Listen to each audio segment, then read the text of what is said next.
Today's gospel reading is extremely short. It just mentions that our Lord and his disciples went home and the crowd came again. And the crowd was so great and so demanding that our Lord and his disciples could not even eat. Now it mentions his family. When they heard this, they went out to restrain him because people were saying he has gone out of his mind. So who is this family that is referred to? Well, it's the family of our Lord. Now, don't forget St. Joseph. We don't know for certain, but we can speculate that he probably had siblings. So in other words, our Lord probably had uncles, aunts, and cousins. And there is some reference to the cousins of our Lord, sometimes referred to as the brethren of the Lord. But why do they think that he has gone out of his mind? I want to present two reasons. One of them is that our Lord is, once he begins his public ministry, he shows a different side of himself. He seems very different from what he was like prior to his public ministry. Now, we can only speculate as to what he was like, but there's nothing written about him. There's nothing memorable about him prior to his beginning his public ministry, except for the 3 days lost when he was 12 years old. So we can assume with great certainty that our Lord probably kept to himself for the most part, was not a social butterfly. He probably just stayed at home, worked in the carpenter's shop, and did not make any show of any great intelligence or wisdom or learning. So he was probably very quiet, kept to himself. But once he begins his public ministry, he manifests great wisdom, great knowledge, and he becomes a social butterfly. He's constantly dealing with people. So this change in character, it seems out of place, especially when he's 30 years old. You know, if somebody, you know, in their teenage years, all of a sudden they kind of change their character, well, that might be understandable, but not when somebody's 30 years old. So they're thinking, well, maybe he's gone out of his mind. But not only that, he's kind of going to excess. In other words, he's giving of himself without rest. He's not even eating. He doesn't have time to eat. He's probably denying himself sleep. He's constantly on the go. He doesn't have time to rest.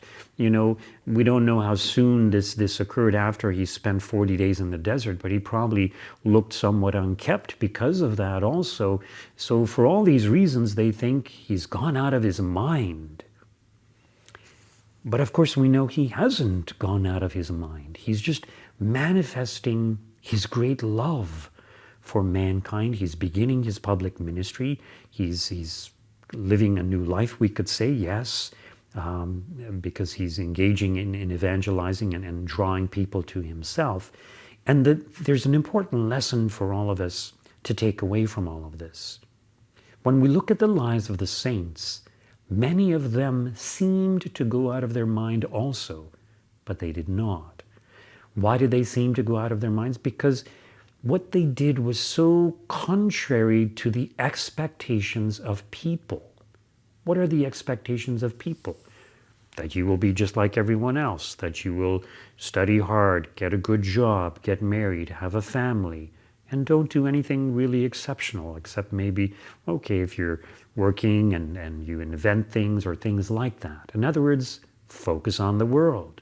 But when we look at the lives of the saints, sometimes they would give away all their possessions. Saint Anthony or Saint Benedict gave away all their possessions and went off to be a hermit. That's crazy, we would say. Or think of even people like Saint Augustine or Saint Francis of Assisi. Both Saint Augustine and Saint Francis of Assisi loved to party. And they loved the girls. And it was kind of accepted by people. They thought it was normal. They thought it was good. St. Francis was kind of like a social butterfly. But when he has his conversion, both St. Francis and St. Augustine, they become more withdrawn. Instead, they prefer to spend time in prayer as opposed to socializing or partying. And instead of living luxurious lives because they came from well-to-do families, St. Augustine not so much, but he had gotten ahead in the world. But he renounces all of that for a life of poverty. So they embrace poverty.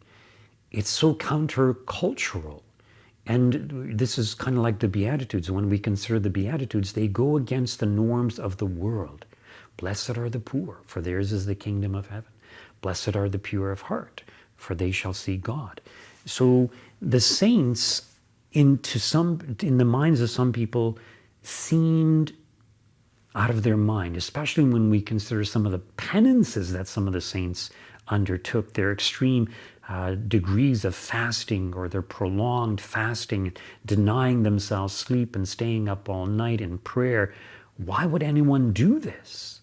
Well, the reason is because they're in love with God and they want to gain God. They want to possess God more fully. They want to be more fully united to God.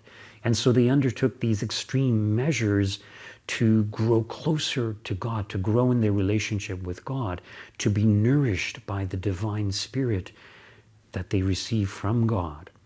And the message to us is that in many ways we too need to go a little bit further, even though some people might think we're crazy.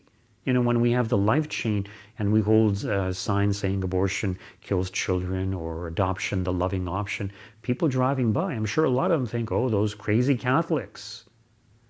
And some Catholics are actually afraid to go out because of what people might think.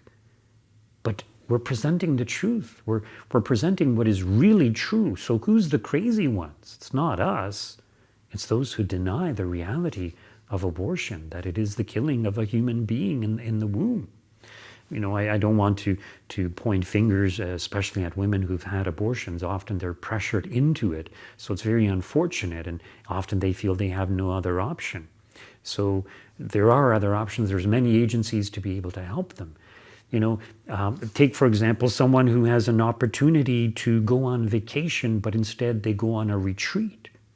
A lot of people might think, well, why would you do that? That's crazy.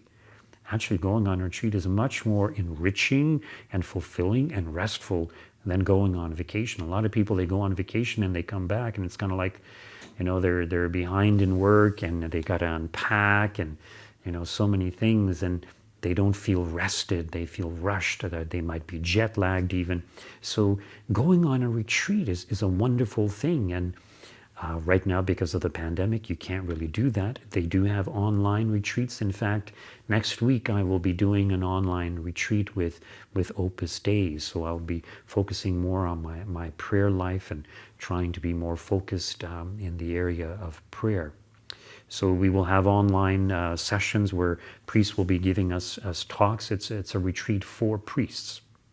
So we need to consider, okay, number one, what are we doing to get closer to God? Are we willing to go to extremes to do that? Do we have this love for God? Do we have this desire? If not, then maybe there's something wrong with us. Maybe we're focusing too much on worldly things. Secondly, are we worried about what people might say about us for being Catholics? Are we worried that they might think we're crazy or a little bit cuckoo because we're Catholics? If we are worried about that, that's not a good sign. It means we lack faith. It means we lack conviction about the truths of our faith. I've mentioned so many times before, there's so much evidence in support of our faith, scientific evidence, actual facts. I recall I referred to that book. It's titled, I Don't Have Enough Faith to Be an Atheist. In other words, to be an atheist, there's very little evidence in support of your view of atheism. For us who believe in God, we have tons of evidence, scientific evidence, in support of our beliefs in the existence of God and so many aspects of our faith also. So let us be strong in our faith and let us be willing to witness to our faith no matter what people may think about us.